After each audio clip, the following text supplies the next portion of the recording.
To the Middle East now, and the fall of the Assad regime in Syria is being welcomed by many in the Israeli-occupied Golan Heights, a border area where some families have lived for years, separated from loved ones. Israel seized the region from Syria during the Six-Day War in 1967 and annexed it in 1981. But the Golan Heights is considered to be occupied under international law. More than 20,000 Druze live there, predominantly in 4 villages. The Druze are an ethno-religious Arab sect, and most of the ones living in the Golan identify as Syrian but hold Israeli residence cards. DW News has been to meet one Druze family now waiting to see what will happen next as Israeli troops continue to operate in the demilitarized buffer zone, separating Syria from the Israeli-occupied territory.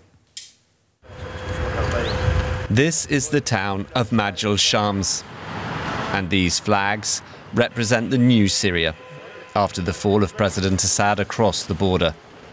They're being raised in the area that is under Israeli control, an example of the difficult political balance in this sensitive region.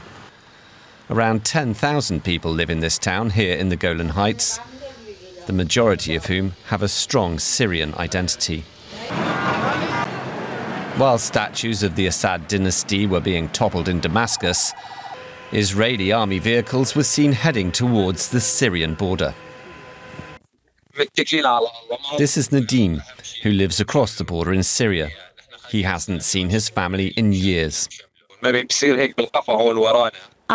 Separated by just a few hundred meters and a border shared between hostile nations.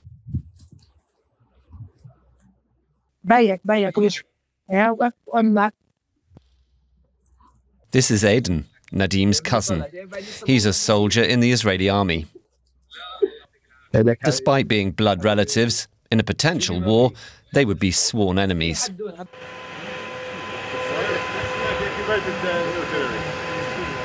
Nadim's grandmother has not seen her grandson in decades, despite living just a few hundred meters away.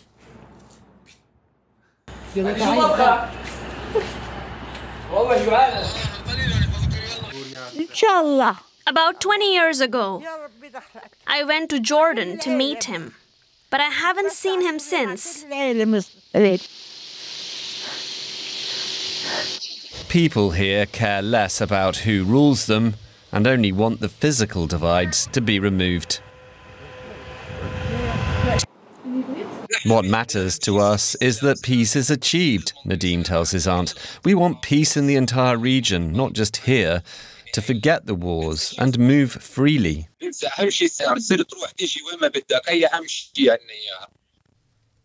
Nadim's grandmother, it was too late. She died just a few days later without ever being reunited with her grandson.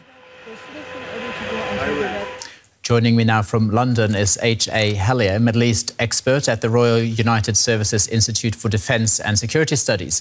Thank you very much for joining us. Firstly, can you give us a bit of background on the story? Why can't the Druze families in the Golan Heights travel to Syria to see loved ones across the border? Thank you for having me on your program. Well, I think that's a very straightforward question.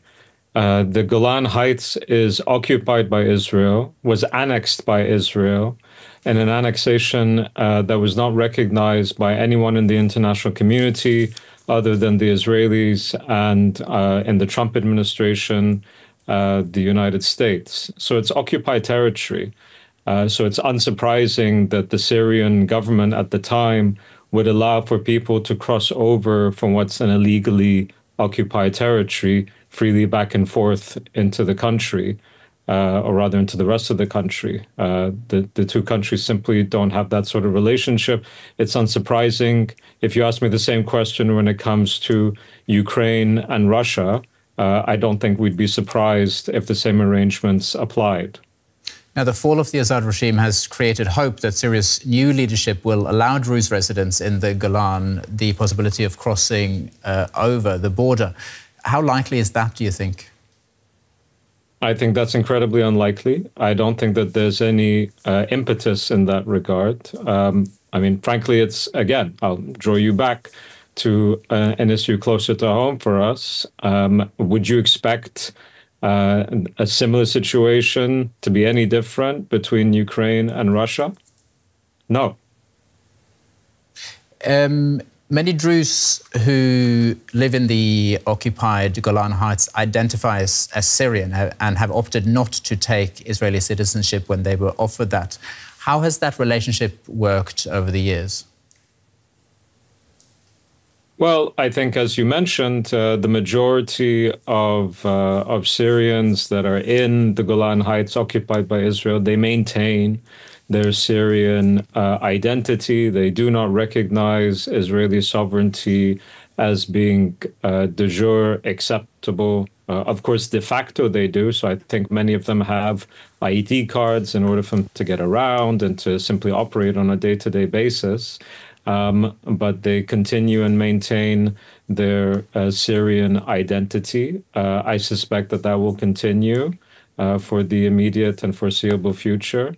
You see the same thing in other parts of the territories that are occupied by the Israelis in violation of international law, be it East Jerusalem, Gaza, of course, and the West Bank. Thank you very much for your analysis. That's H.A. Hellier. He's an associate fellow in international security studies at RUSI. Thank you.